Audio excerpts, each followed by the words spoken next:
cần biết em từ đâu, không cần biết em ngày sao.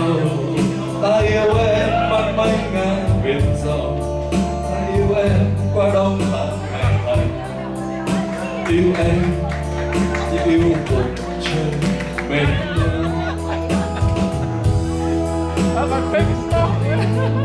Đêm dài sông không cần biết bao ngày hoa, ta ngồi bên thời gian.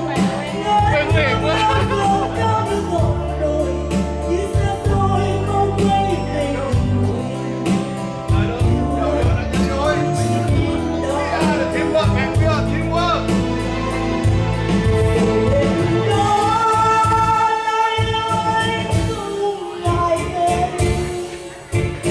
Để rồi từ đó trong bước chân nghe gần hơn.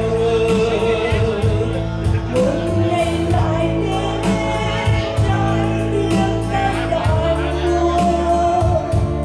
Rồi từng chiều lên mang nỗi buồn vô biên.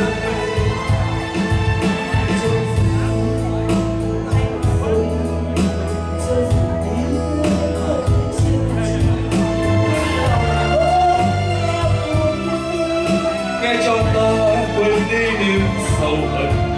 Ta yêu em chưa bao giờ một lần. Yêu em vì chỉ biết đó là em.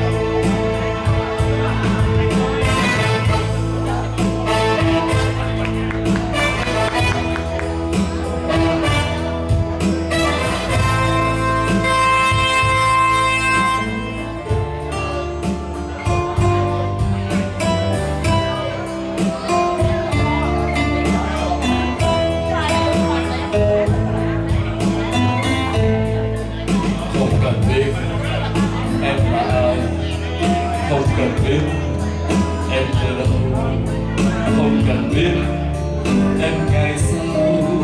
Ta yêu em bắt mây ngang biển rộng, ta yêu em qua đông và ngày lạnh.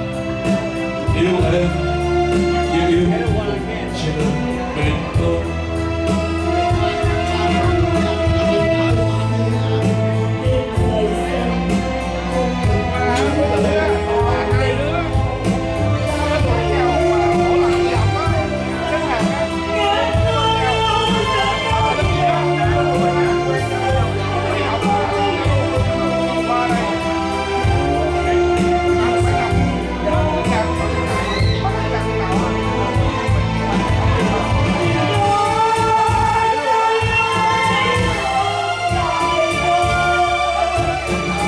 Rồi từ đó trong bước chân nghe gần hơn.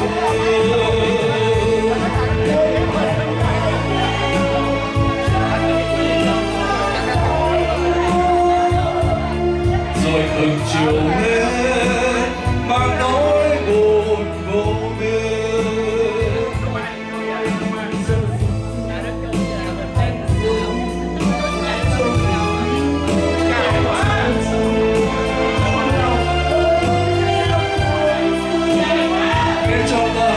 Quên đi niềm sầu hận. Ta yêu em chưa bao giờ một lần. Yêu em vì chỉ biết đó là em.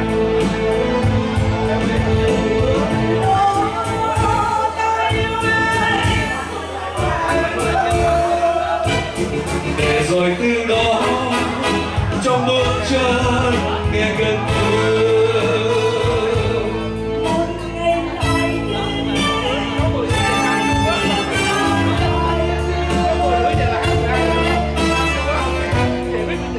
Từng chiều lên mang nỗi buồn.